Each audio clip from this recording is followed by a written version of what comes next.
100세 시대라는 말이 무색하지 않습니다. 하지만 모두가 100세까지 살 수 있다는 말은 아닙니다.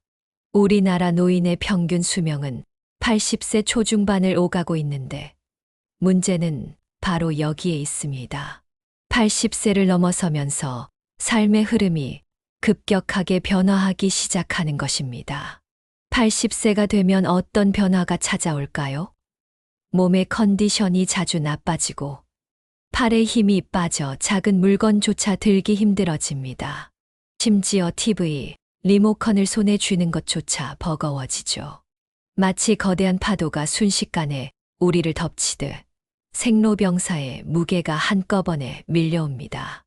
이때 많은 분들이 뒤늦은 후회를 하시지만 80세의 몸은 아무리 관리해도 회복이 쉽지 않습니다.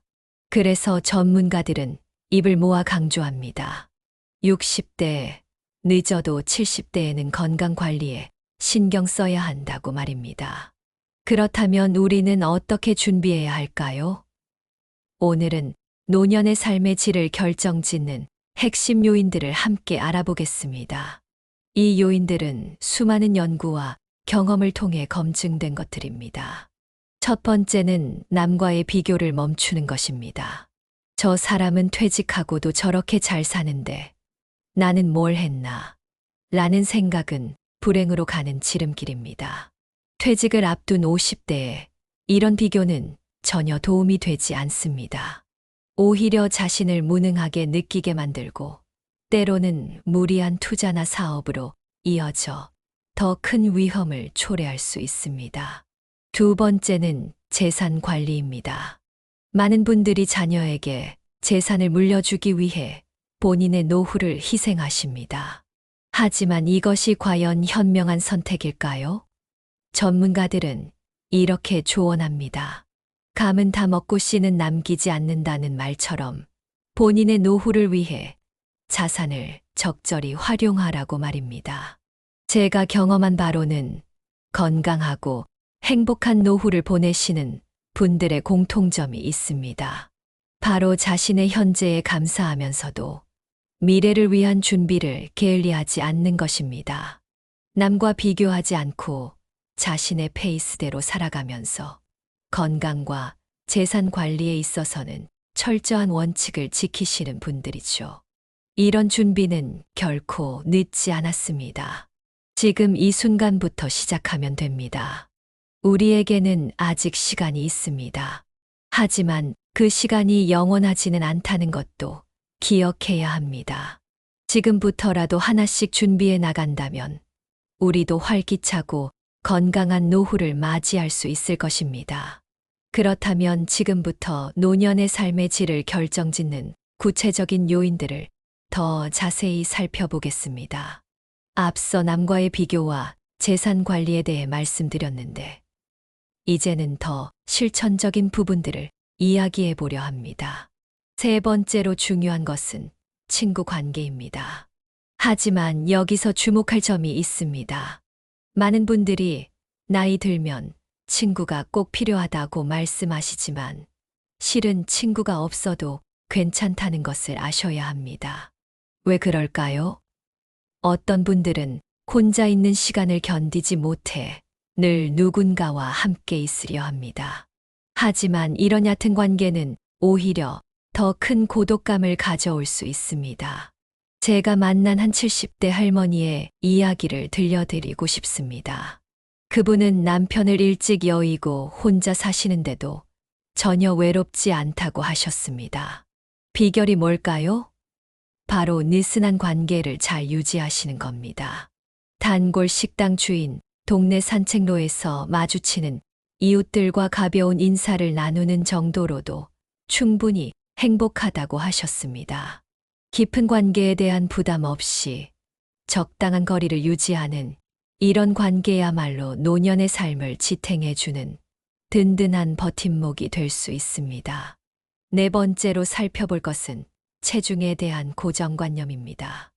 나이 들수록 살을 빼야 한다는 말은 큰 오해입니다. 오히려 60세 이후에는 적정 체중과 근육량을 유지하는 것이 더 중요합니다.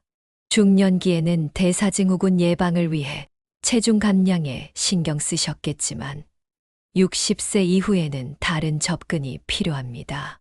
실제로 한 연구 결과를 보면 노년기에 적정 체중을 유지하는 분들이 저체중인 분들보다 수명도 길고 삶의 질도 높았습니다. 특히 근육량이 중요한데 간단한 자가진단법을 알려드리겠습니다. 양손의 엄지손가락과 집게손가락으로 동그라미를 만들어 종아리에 가장 두꺼운 부분을 감싸보세요. 손가락이 닿지 않을 정도로 종아리가 굵다면 근육량이 충분한 상태입니다. 5번째는 운동에 대한 것입니다. 하지만 여기서 중요한 건 운동이 아니라 움직임입니다. 많은 분들이 운동해야 된다는 부담감에 오히려 아무것도 하지 않게 되는 경우를 봅니다. 하지만 실제로 필요한 것은 하루 종일 앉아 있지 않고 조금씩이라도 움직이는 것입니다. 한 92세 할아버지께서 들려주신 말씀이 기억납니다. 난 특별한 운동을 한 적이 없네. 다만 매일 아침 집 앞 슈퍼까지 걸어가서 신문을 사고 점심 먹고는 동네 한 바퀴를 돌았지. 그게 30년 됐나. 이처럼 거창한 운동이 아니라 일상적인 움직임의 습관화가 더 중요합니다.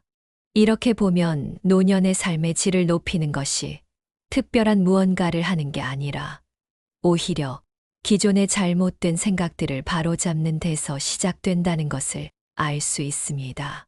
무조건 많은 친구를 만들거나 살을 빼려 하거나 격한 운동을 시작하는 것보다 자신의 현재 상황에 맞는 적절한 균형을 찾는 것이 더 중요합니다. 다음 시간에는 노년의 삶의 질을 높이는 더 구체적인 방법들, 특히 정신적인 측면에서 어떻게 준비해야 하는지 자세히 알아보도록 하겠습니다. 우리의 노년은 생각보다 훨씬 더 풍요롭고 행복할 수 있습니다. 그 비결을 하나씩 함께 찾아가 보시지 않겠습니까? 이제 노년의 삶의 질을 결정짓는 정신적인 측면들을 살펴보겠습니다. 앞서 신체적, 사회적 측면에서 중요한 요소들을 말씀드렸다면 이번에는 우리의 마음가짐과 태도에 대해 이야기해 보려 합니다. 6번째로 살펴볼 중요한 요소는 자녀와의 관계 설정입니다. 자녀로 인해 노부모가 죽게 되는 3가지 경우라는 씁쓸한 우스갯소리가 있습니다. 재산이 있는 부모가 손을 벌리는 자녀를 외면하면 맞아 죽고, 찔끔찔끔 주다가 시달려 죽고, 다 내어주다가 굶어 죽는다는 것입니다. 이 농담 속에는 깊은 통찰이 담겨 있습니다. 실제로 제가 상담했던 한 어머님의 사례를 들려드리고 싶습니다. 평생을 자녀들을 위해 사신 분이었습니다. 결혼할 때 집을 사주고 사업 자금도 대주고 손주들 학원비까지 책임지셨죠. 하지만 정작 본인이 편찮으셨을 때는 자녀들이 돌봐주기를 꺼려했습니다. 부모님이 해주신 게 많아서 마음의 짐이 된다는 게 자녀들의 말이었습니다. 이런 불행한 상황을 피하려면 어떻게 해야 할까요? 전문가들은 건강한 분리를 강조합니다. 자녀의 독립 시점을 명확히 정하고 그 이후에는 경제적 지원을 최소화하는 것입니다. 대신 본인의 노후를 위한 재정 계획을 세우는 것이 현명합니다. 부모와 자녀 모두에게 좋은 선택이 될 것입니다. 7번째는 파레토의 법칙을 노년의 삶에 적용하는 것입니다. 흔히 20대 80 법칙이라고도 하죠. 인생에서 정말 중요한 것은 20%에 불과하며 나머지 80%는 큰 의미가 없다는 것입니다. 예를 들어볼까요? 80세의 한 교수님께서 들려주신 말씀이 기억납니다. 돌아보니 내 인생의 80%는 남의 시선을 의식하며 보냈더군. 비싼 차를 타고 큰 집에 살고 명품을 걸치는 것. 그게 다 남들 눈을 의식한 거였어. 하지만 정작 내 행복을 만들어준 건 아내와 함께 마시는 아침 커피, 손주들과 보내는 잠깐의 시간, 오래된 친구와의 통화 같은 것들이었지. 이처럼 노년의 행복은 거창한 것에서 오지 않습니다. 오히려 일상의 작은 순간들, 소소한 취미 생활, 가까운 이들과의 따뜻한 대화 속에서 찾을 수 있습니다. 많은 노인분들이 건강이 나빠진 뒤에야 이 진리를 깨닫는다고 하시는데 우리는 미리 준비할 수 있지 않을까요? 여기서 특별히 강조드리고 싶은 것이 있습니다. 바로 현재의 소중함입니다. 많은 분들이 은퇴 후의 삶을 준비하면서 그때가 되면 이라는 생각을 하십니다. 하지만 행복한 노후는 갑자기 찾아오는 것이 아닙니다. 지금 이 순간부터 조금씩 준비하고 실천해 나가야 합니다. 예를 들어 지금부터 하루에 30분씩 걷기를 시작하거나 일주일에 한 번이라도 가족과 식사 시간을 가지거나 매일 저녁 10분이라도 책을 읽는 습관을 들이는 것입니다. 이런 작은 실천들이 모여 우리의 노후를 풍요롭게 만들어줄 것입니다. 이번에는 실제로 노인분들이 가장 많이 후회하시는 것들에 대해 이야기해 보겠습니다. 제가 요양병원과 노인복지관에서 만난 수많은 어르신들의 이야기를 종합해 보니 몇 가지 공통된 후회들이 있었습니다. 첫 번째로 가장 많이 들은 후회는 저축을 더 많이 하지 못한 것입니다. 한 75세 할아버지의 말씀이 특히 기억에 남습니다. 젊었을 때는 돈 벌면 다 쓰면서 살았어. 그때는 몰랐지. 내가 이렇게 오래 살 줄은. 지금은 약값도 부담되고 병원비도 걱정이야. 실제로 은퇴 직후에는 여행도 다니고 취미 생활도 하면서 돈을 쓸 일이 많은데 70세를 넘어가면서부터는 의료비 지출이 급격히 늘어납니다. 두 번째 후회는 배우자에게 더 잘해주지 못한 것입니다. 특히 남성 어르신들의 후회가 깊으신데요. 한 78세 할아버지는 이렇게 말씀하셨습니다. 직장 생활할 때는 나중에 하면서 미뤘는데 정작 시간이 생겼을 때는 아내가 치매에 걸려버렸어. 같이 여행 한 번 제대로 못 가봤는데 건강할 때 함께하는 시간의 소중함을 강조하시는 분들이 많았습니다. 세 번째로 자주 듣는 후회는 건강관리를 제대로 하지 못한 것입니다. 재미있는 것은 이 후회는 현재 건강하신 분들과 그렇지 않은 분들 사이에 큰 차이가 있다는 점입니다. 지금도 건강하게 지내시는 분들은 한결같이 4050대부터 꾸준히 운동하고 식사 관리를 해오셨다고 합니다. 반면 건강이 좋지 않으신 분들은 그때 담배를 끊었더라면, 술을 줄였더라면 하는 후회를 많이 하셨습니다. 네 번째 후회는 의외로 더 과감하게 도전하지 않은 것이었습니다. 80세 한 할머니의 말씀이 특히 인상적이었습니다. 늙어서 후회되는 건 내가 한 일이 아니라 하지 못한 일들이야. 젊을 때 영어 배우고 싶었는데 망설였지. 지금도 늦지 않았다고 생각해서 시작했어요. 1년 됐는데 이제 간단한 대화는 할 수 있어요. 이처럼 나이는 새로운 도전의 걸림돌이 되지 않습니다. 다섯 번째는 자녀들과 충분한 대화를 나누지 못한 것입니다. 특히 아버지들의 후회가 깊었습니다. 항상 바쁘다는 핑계로 아이들과 제대로 된 대화를 나누지 못했어요. 지금 와서 대화를 시도하려 하면 어색하기만 하고 자녀와의 관계는 하루아침에 만들어지는 것이 아니라는 점을 강조하시는 분들이 많았습니다.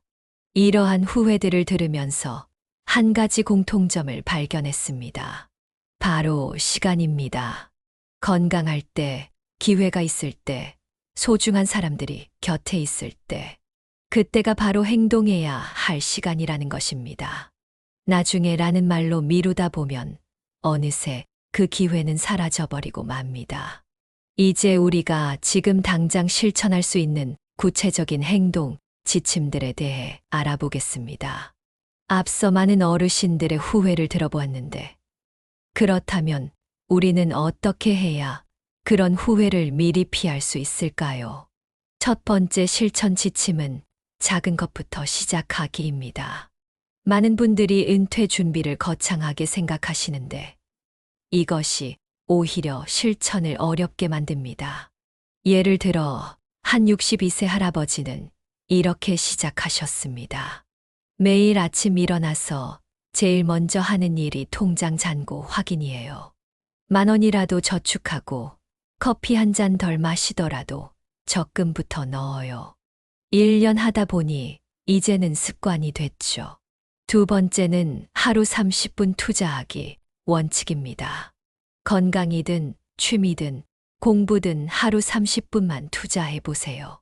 실제로 72세의 한 할머니는 매일 30분씩 산책하기로 시작해서 지금은 등산 동호회 회장님이 되셨답니다. 처음엔 아파트 한 바퀴도 힘들었는데 조금씩 늘려가다 보니 이제는 산에도 오르내려요. 건강도 좋아지고 새로운 친구들도 많이 생겼어요. 세 번째 지침은 관계의 정기적인 점검입니다. 매주 일요일 저녁 이번 주에 누구와 연락했는지 살펴보세요. 특히 배우자, 자녀들과의 대화는 어땠는지 돌아보는 것이 중요합니다. 한 가지 제안드리고 싶은 것은 가족 단톡방 하나, 친구. 네 번째는 건강 수첩 작성하기입니다. 혈압, 혈당, 체중 등 기본적인 건강 지표를 매일 기록해 보세요. 82세의 한 할아버지는 20년간 건강 수첩을 쓰고 계신데요.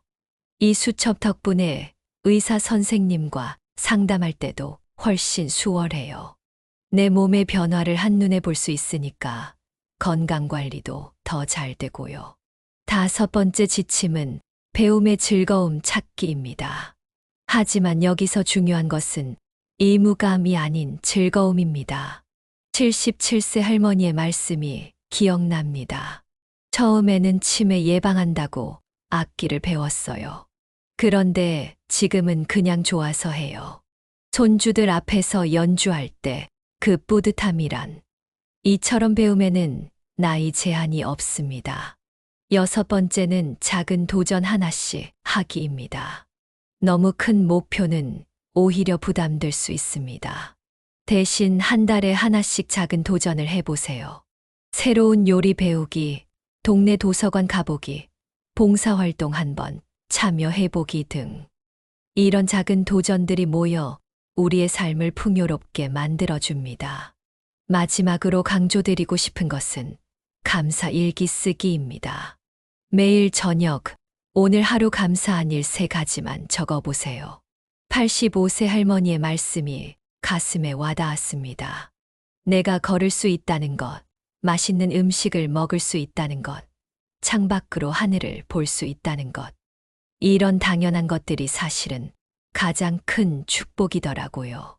이제 은퇴 후의 경제적인 부분, 특히 노후 자금 관리에 대해 구체적으로 알아보겠습니다. 많은 분들이 얼마를 모아야 충분할까 하는 고민을 하시는데 사실 이것은 잘못된 질문입니다. 더 중요한 것은 어떻게 관리하고 사용할 것인가입니다. 실제 사례를 하나 들어보겠습니다. 65세의 김 할아버지는 퇴직금과 예금을 합쳐 5억 원을 모으셨습니다. 많은 금액처럼 보이지만 월 250만 원씩 생활비를 사용한다고 가정하면 16년이면 바닥나는 계산이 됩니다. 게다가 물가 상승률을 고려하면 실질 구매력은 더 빨리 감소합니다. 그래서 전문가들은 자산 수명 연장 전략을 강조합니다. 첫 번째는 수입원의 다각화입니다. 국민연금, 퇴직연금, 개인연금으로 기본 생활비를 충당하고 저축과 투자 수익은 예비비로 남겨두는 것이 좋습니다. 실제로 73세의 박할머니는 매달 들어오는 연금으로 생활하면서 목돈은 되도록 건드리지 않으려고 해요. 그게 마음이 더 편해요. 라고 하셨습니다. 두 번째는 단계별 지출 계획입니다. 노년기를 활동기 6,574세, 안정기 7,584세, 간병기 85세, 이상로 나누어 각 시기별 예상 지출을 계획하는 것입니다. 활동기에는 여행이나 취미 생활에 돈이 더 들고 간병기에는 의료비 지출이 급증하는 경향이 있습니다. 세 번째는 고정 지출 최소화입니다. 특히 주거 비용을 줄이는 것이 중요한데 주택연금을 활용하는 것도 좋은 방법입니다. 78세의 이 할아버지는 처음에는 집을 자식에게 물려주고 싶어서 주택연금을 망설였는데 가입하고 나니 훨씬 마음이 편해졌어요. 자식들도 부모가 편하게 사는 걸 더 좋아하더라고요. 라고 조언하셨습니다. 네 번째는 비상금 관리입니다. 적어도 1년치 생활비는 현금성 자산으로 보유하는 것이 좋습니다.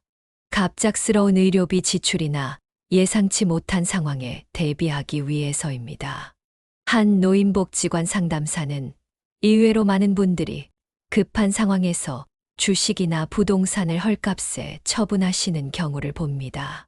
비상금만 잘 준비해 두셨어도 피할 수 있는 상황이었죠. 라고 말씀하셨습니다.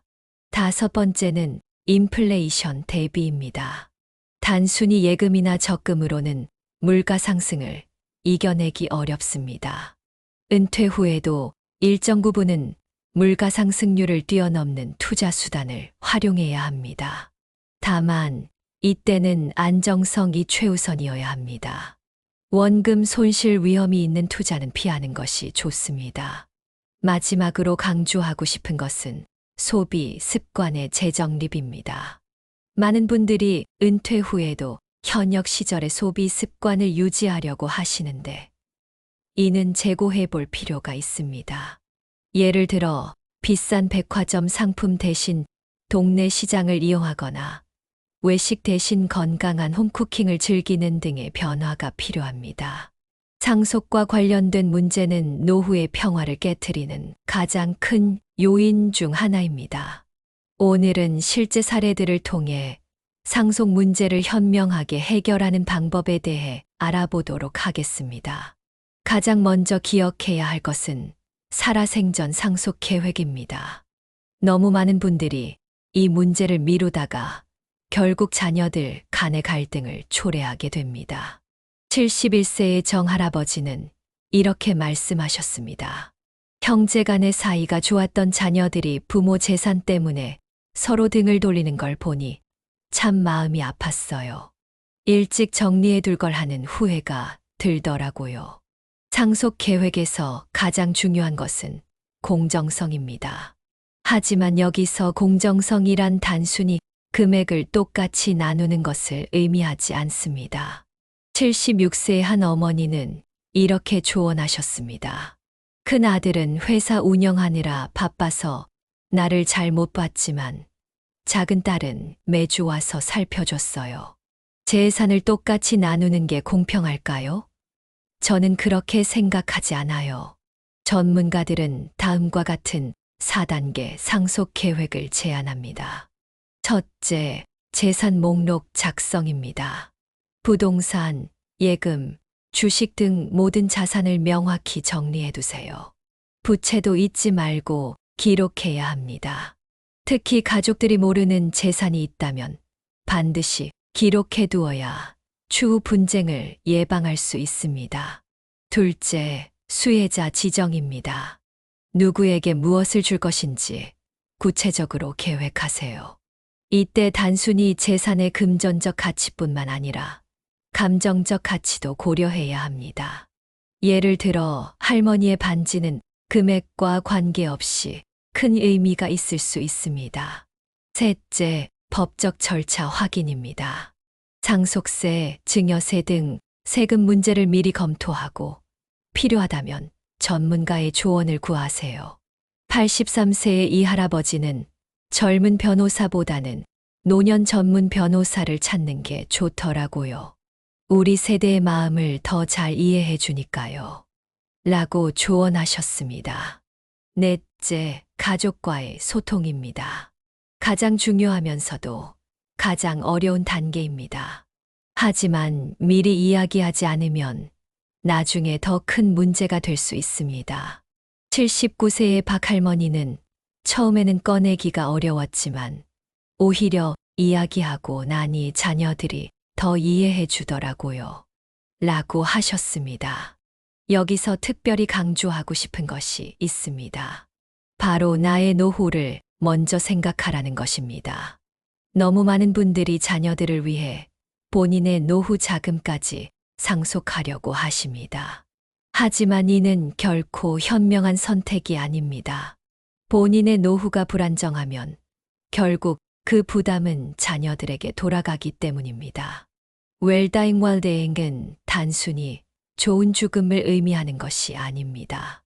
우리가 어떻게 살아왔고 어떻게 삶을 마무리할 것인지에 대한 종합적인 계획을 의미합니다. 오늘은 이 중요한 주제에 대해 이야기를 나누어 보겠습니다. 81세의 한 의사 선생님은 이렇게 말씀하셨습니다. 의사로 일하면서 수많은 임종을 지켜봤습니다. 가장 평화로운 죽음은 정리된 삶을 사신 분들의 것이었어요. 재산 정리, 관계 정리, 그리고 무엇보다 마음의 정리가 잘 되어 있는 분들이었죠. 웰다잉 계획은 크게 세 가지 측면에서 접근해야 합니다. 첫째는 의료적 측면입니다. 연명 치료에 대한 본인의 의사를 미리 밝혀두는 것이 중요합니다. 사전연명 의료의향서 작성에 대해 77세의 김 할머니는 이렇게 말씀하셨습니다. 처음에는 불길하다고 생각했어요. 하지만 작성하고 나니 오히려 마음이 편해졌어요. 자녀들에게 부담을 주지 않을 수 있다는 생각에서요. 둘째는 관계적 측면입니다. 살아생전에 해야 할 말, 전하고 싶은 마음을 정리하는 것입니다. 85세의 박 할아버지는 가족 각자에게 편지를 써서 보관하고 계십니다. 매년 생신 때마다 가족들에게 편지를 씁니다. 언젠가 내가 없을 때 이 편지들이 그들에게 위로가 되었으면 해요. 셋째는 실용적 측면입니다. 장례 절차, 묘지 문제, 보험금 처리 등 실질적인 문제들을 미리 정리해 두는 것입니다. 한 장례 지도사는 유가족들이 가장 힘들어하는 것은 고인의 뜻을 알 수 없다는 점이라고 말씀하셨습니다.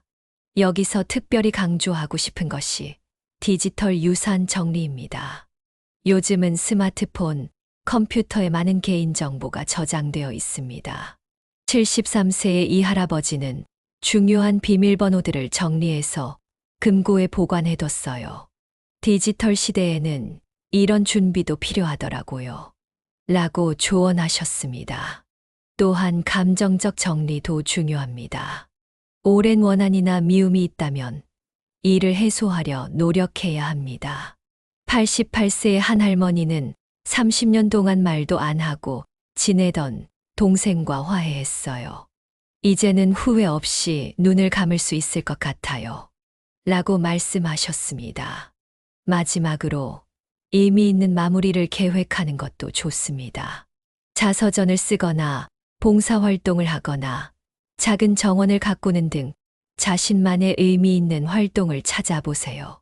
이는 단순히 시간을 보내는 것이 아니라 삶의 마지막 순간까지 의미 있게 만드는 중요한 과정입니다.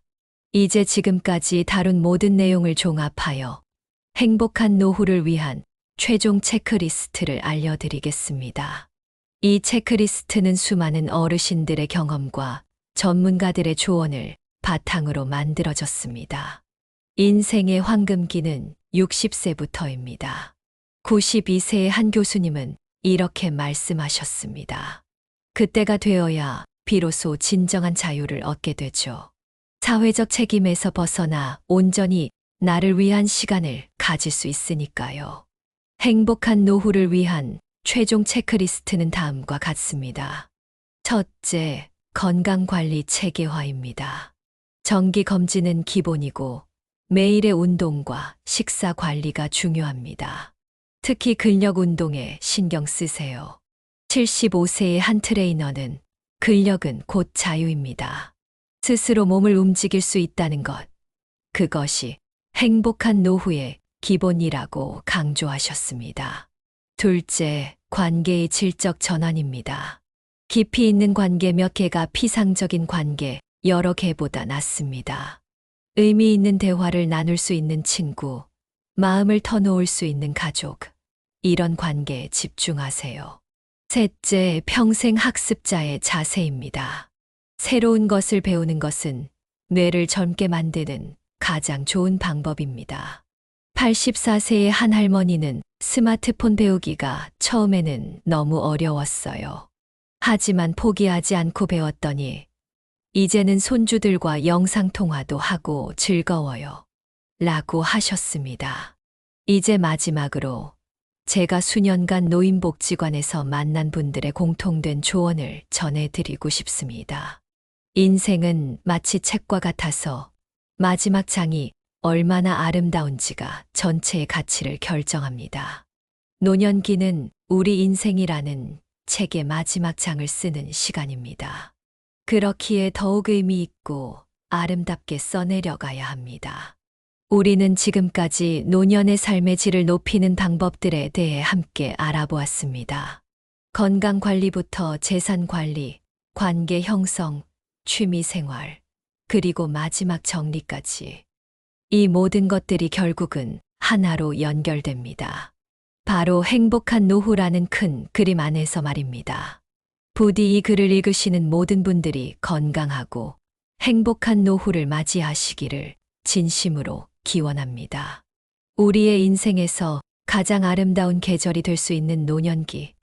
지금부터 차근차근 준비해 나간다면 분명 아름다운 결실을 맺을 수 있을 것입니다. 지금까지 행복한 노후에 대해 함께 알아보았습니다.